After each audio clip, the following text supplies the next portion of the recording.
কখনো কি ভেবেছো মাত্র 100 টাকা পকেটে নিয়ে কেউ কোটি টাকার মালিক হতে পারে? আজকের এই গল্পটা কোনো কল্পকাহিনী না, এটা এক বাস্তব যোদ্ধার গল্প যে হার মানেনি, থেমে থাকেনি, শুধু হেঁটে গিয়েছে নিজের স্বপ্নের পেছনে। রফিক ঢাকা শহরের এক গলির মধ্যে জন্ম নেওয়ায় এক ছেলেকে কেউ চেনে না। তার বাবা ছিলেন একজন দিনমজুর, স্কুলে যেতে পারতো না, কারণ পেট চালানোই ছিল বড় চ্যালেঞ্জ। একদিন তার বাবার হাতে ছিল মাত্র 100 টাকা, আর সেদিনই তার বাবার মৃত্যু হলো।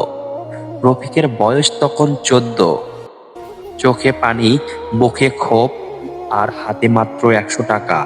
কিন্তু সে ভাঙেনি। সে বলেছিল, আমি কিছু একটা করব। আমি শুধু আর একটা নাম হব না, আমি হব একটা গল্প। সে 100 টাকা দিয়ে একটা চায়ের টেবিল বানিয়ে দাঁড় করালো রাস্তার এক কোনায়।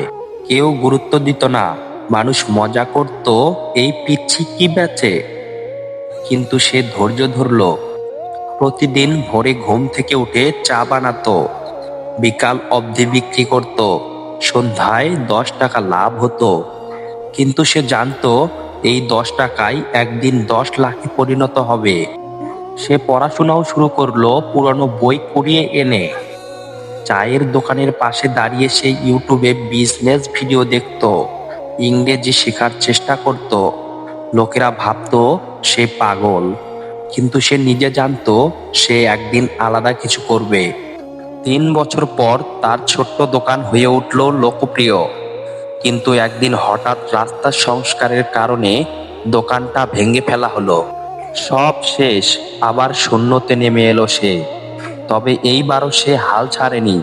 সে কিছু জমানো টাকা নিয়ে ঢুকলো অনলাইন বিজনেসে। চায়ের ব্যবসা থেকে অনলাইনে টি শার্ট বিক্রি শুরু করলো।